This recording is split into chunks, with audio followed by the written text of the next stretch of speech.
This paper more specifically looks at what policy relevant points we can make to further good policy and better behavior in polar management in general at both poles. The first main recommendation that I come up with in this paper is basically to think polar,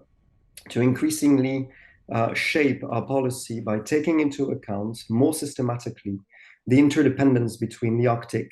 and the Antarctic in terms of policies. What we see is two different approaches between both poles, but for all of them, the understanding that the Kremlin has is that it is securitized and increasingly militarized. In the Arctic, more specifically, Russia sees the region as a strategic continuum stretching from the North Atlantic to the North Pacific, with different sets of priorities, for instance, imposing cost on the access of other countries, notably NATO countries, but also securitizing and even militarizing increasingly Russia's Arctic zone in the high north. First, the Arctic infrastructure is being used both for civilian and military purposes. Russia is also blurring the lines between offensive and defensive intent and deployment of capabilities with fundamentally dual purpose systems. So when we look at the impact of Russia's full-scale invasion of Ukraine on Arctic security, it is very interesting to see that Russia's threat perception in the region, which is fundamentally understood as this fear of encirclement by NATO and its allies, is in a way becoming true, specifically in the context of the war, specifically because of the Finnish and Swedish applications to join the alliance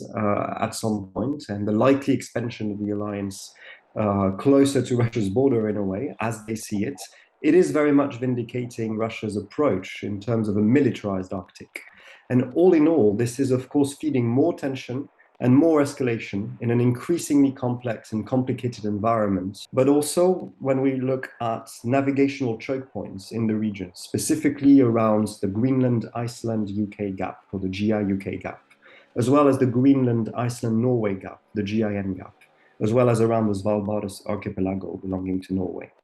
And on the other side of the world, in the Pacific Arctic, Russia is also seeking increasingly to undermine US regional strategic dominance and presence, notably the deployment of US theater missile defense in Japan and in South Korea, with a lot of security consequences for access to the Bering Strait, for instance, and navigation in Northeast Asia.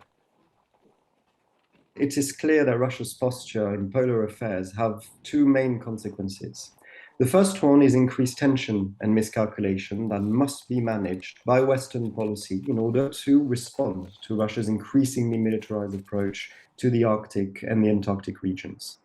And the second sort of hot button issue or consequence to watch is Russia's approach to China. And there is growing evidence as well that Chinese inroads in both regions is feeding a lot of mistrust and discomfort by the Kremlin that will need to be managed, because this also has the risk to shape the future of governance of both regions, but also increase tension, not least between Russia and China, but also with other stakeholders in the region, NATO interests and the interests of all stakeholders present. Too often, Western discussions around the Russian Arctic focus exclusively almost on the European high north. We also need to interconnect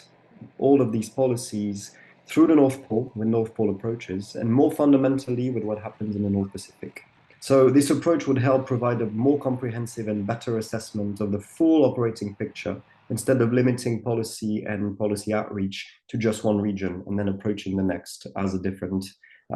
region. And then the sort of second set of recommendation is the increasing need to build a security architecture for the Arctic related exclusively to military security. Because of Russia's renewed war against Ukraine, and also because of the fact that Russia has become so toxic in terms of cooperation and management in the region,